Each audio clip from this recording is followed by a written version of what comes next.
Or monster. Oh.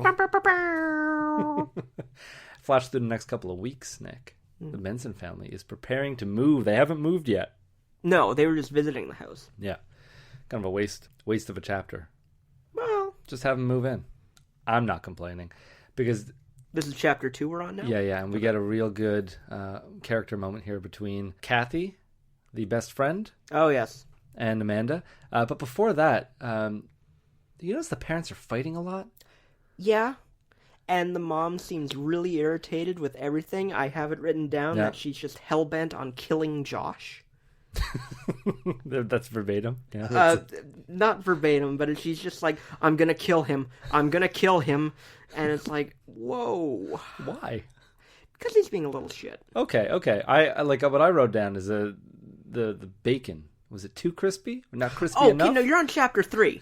You're on chapter 3 because I have the bacon fight written down. Too. Oh, the bacon fight. That was chapter 3. Right? Yeah, no. Okay, so yeah, dumb cliffhanger is dumb. I wrote. Okay.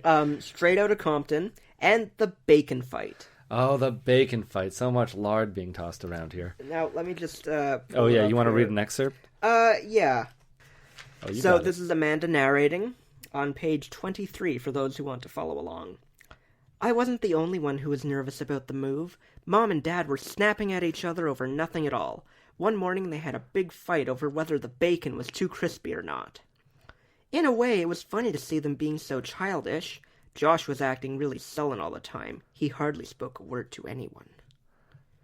But it's just like, why are you... There's issues here. And I think that might actually tie into something I want to talk about for our next episode. Okay. It's like there seems to be a lot of friction in the relationship between the parents in these books. There's always... I don't know if that was a tactic that Stein used so like kids could relate. Because, I mean, the 90s, like, it was really not the first time, but it's just like, you know, more often than not, you'd meet kids who had, you know, parents living, like, divorced parents. Yeah. So maybe it was a way like, you know, hey, kids, stuff not going great, here you go. Like, I don't know. Hey, kids, it doesn't get any better. Don't get along with your sibling, you're not going to get along with your spouse when you're older either. Oh, Jesus. No, but you know what I'm trying to say. Like, it's just one of those underlying things that, like, you know, it might be a kid can relate to it. Sure, I get that. Now we also have Josh, who's being really a little shit, shutting himself out. He's acting out, but really shutting down. I don't think the parents are really paying attention. They're too busy worrying about the bacon. They're too worried about the bacon. It's all about the bacon. All about the bacon. Who brings home the bacon? How well is the bacon going to be cooked? No waffles. God, no. Not yet. They don't have the money for the waffles. No. They'll get it, though. They'll get it when they sell the house. Yes, exactly. And then they'll get a computer for everybody. A computer in every room.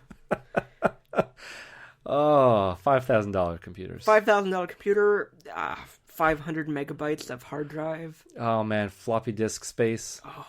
It's all there. What I really love, well, I don't love it. I kind of find it sad, but it's how Amanda is finding joy in her parents' marital breakdown. Because you even just read it there. Like, Amanda thought it was kind of funny. Yeah. It's like she's soaking it in. Not a care in the world. Except when she has to shed a couple of tears in front of Kathy because they are breaking up as best friends. Yeah, I wrote, Amanda and Kathy are never seeing each other again. No, likely not. Only in their dreams. They're like, we're going to visit and we're going to have birthdays together and we'll make sure that we're never alone. It's like, yeah, that's what I said to my mom. I live in the same city as some people. Jesus Christ. I'm kidding. I know you are, but it's just... No, but I mean, like, you know, no, I've said after that to high best friends school, before. It's like, oh yeah, we'll stay in touch. You're still in the same city, and you never see these people again. Yeah, exactly. Like, if you're 500 miles away... Yeah, I've never met a friend who I'd travel that far to see. Yeah. That's kind of sad, too. We're sad people, Matthew. Maybe meet halfway, but after a while... You'll find new friends. Yeah. She's going to find new friends. Everyone's going to move on. Yeah, and they'll be friends forever. Forever. And ever and ever. Now, Amanda is very surprised that her and Kathy are friends because they couldn't be more different. How so? Just really physical attributes, which is strange because I don't find that plays a factor in friendship. Okay, this was my note. Okay. This was my note. Go ahead. Is this going to be Get Out? Why? I thought it was implying that like they're different races and like. Oh no. Oh, okay. No, I mean they, for all intents and purposes, they could be more different. They Right. could. What they're saying though is, now Amanda is tall, thin, curly brown hair, dark brown eyes, and serious face. So she's been told she's got a very serious face. Now, compared to her friend Kathy, she's just kind of chubby. She's got blonde hair. Now, we all know chubby people with blonde hair can't be friends with tall people with curly brown hair. I mean, it's the law. Yeah. So they're kind of breaking some new territory in here. Mm-hmm. 90s were a very progressive time for friendship. Sure, for friendship. So it's kind of sad that we were seeing this friendship just crumble. And we know it's never going to heal. Well, I mean, yeah, but at the same time, we also know that they're not staying in Dark Falls. Like, they'll be back there, like, as soon as, like, the house eats itself, like Amityville. Yeah. Spoiler alert for a 40-year-old movie. Yeah, that's nice that you did it after the fact. Yeah. It's so they cry. They cry it out when we move on to moving day. Amanda sees the boy again. Open up the door. Now, Amanda sees the boy again.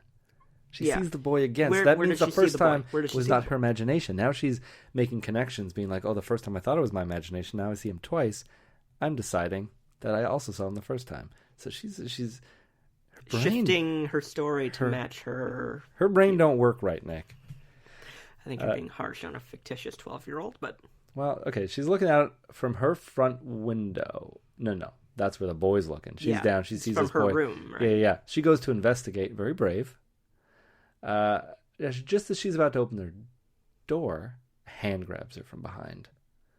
Oh, no, it must be a ghost. No, man. Just your brother. Just Josh. Fucking Josh. Yeah. He's trying to scare her. In turn, later on, she tries to scare him by lying on the floor. Head in the closet. And she's lying there for a while, isn't she? She's not the best at trying to scare people. She's like, you're just lying down in a room waiting for someone to come in. Yeah. Does it get Josh? I think Josh gets a little freaked out. I don't remember. I thought what happens is that, like, she realizes there's someone else in the closet with her, and it's the boy. Oh, yeah. They both thought they heard noises in the room, and he freaks out, runs and tells their parents, resulting in a forced truce between the two. Which also happens a lot. In the series? Yeah. Kids got to get along, and they're going to have to learn to band together, because eventually they'll need each other. Yep, just like in life. They always need each other, except for Tara in Cuckoo Clock of Doom. Nobody needs her. We're not talking about that. I know, but I'm just saying R.L. Stine likes to have these siblings reach some common ground and realize that they need each other, their family. Mm-hmm. But Tara never gets that redemption. No, he'll go back for her eventually. Maybe. Feels like it. One day. So Amanda, first night, has trouble sleeping. She counts by twos. You remember that? Remember not being able to fall asleep and counting by twos? To like 350? Yeah. 351. No, I was doing it wrong. 352. Or am I thinking of That's why our I couldn't next fall asleep. episode? I have no idea, man. I don't know what you're talking about. So she's counting, is she? Yeah, she's counting. By twos, falls asleep, only to wake up hours later, freezing and hearing whispers. Her curtains are billowing. Yeah, I like that. The atmosphere. Curtains are billowing, and she gets up to shut the window, and she discovers it wasn't even open. The curtains are just blowing? It's blowing. So does this house have central air? I doubt it. Okay, so does it have like sort of heating? But it's the summer, right? They don't. It is the summer, but the strange thing about it is there's a bunch of dead leaves all over the front yard. So it's summer, but it's fall? Dark Falls. Dark Falls sounds like the place to be. Yeah, it does. For someone who doesn't like lighting. Yeah. Like yourself. Yeah. It does sound pretty amazing. Amanda doesn't think too much about this. She goes back to sleep. This is when she has that terrible dream. This is the dream I was telling you about. Do you remember it? You don't. Her family's dead. Oh, right. Now, her family is dead, sitting around the dinner table with bare skulls under their hair. They still have their hair. Right. There's bits of flesh clinging to their faces. Yep, this is where, And empty eye sockets. And they're just sitting there eating bones. They're eating small bones, like little bird bones, with a platter of larger human-looking bones. And this is I think the last time we'll see Amanda is in a dream. Because Amanda, her old... sorry. Yeah. Your eyes, like, widened up. I was like, did I miss something? Like, Is this Inception? That was the last time we see Kathy. So Kathy is banging on the front door, saying, like, let me in. And Amanda wants to tell her she can't come to the door because she's dead. But she's unable to move from her seat. That's terrifying. She's a skeleton. Well, because she's a skeleton. Yeah, she herself sleep is a skeleton. paralysis, like that is... Yeah. And, like, what does this dream mean? What does it mean, Nick? I think you're in dead house. Yeah, I think so too. Horrifying though. Just to imagine your bits of flesh clinging to your family's skeletons, and they're eating a bunch of bones, and some of them are human.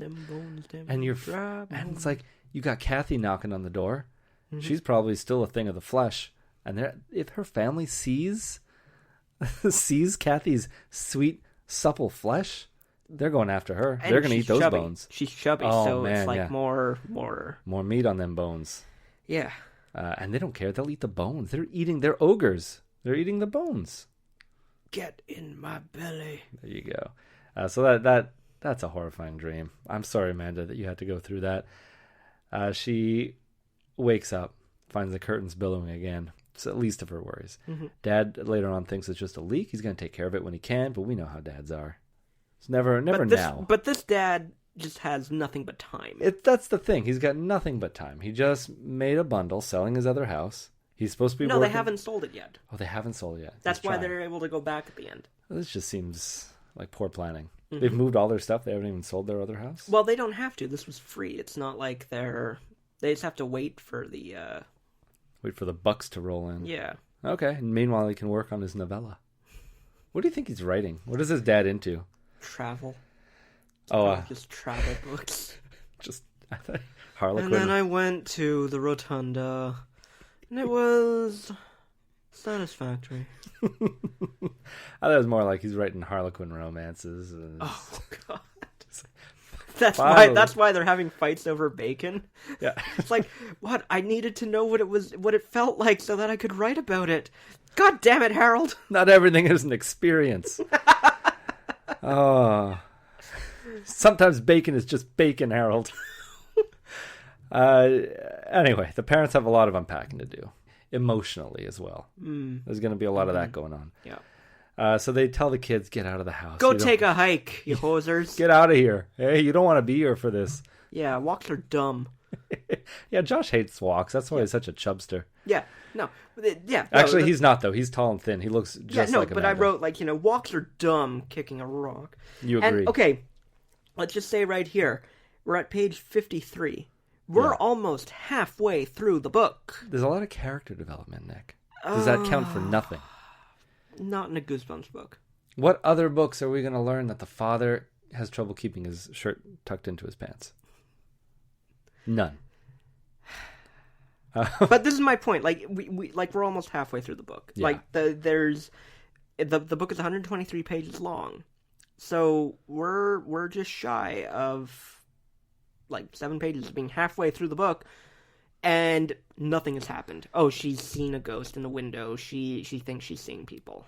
Yeah, well, he hasn't gotten his stride yet, R.L. Stine. That's why I'm being forgiving of this. Yeah, it's just somebody throw a pie already. I think it was just the promise that something scary is going to happen, and if ever you find yourself getting a little bored, just look back to that cover and be like, man, something's coming. There's this freaky dude throwing a log in the fire or doing something. You're just looking out the window, man. Looking out the window. Sure. Is that supposed to be the kid? Oh, maybe. Maybe it's Mr. Dawes. Oh, God.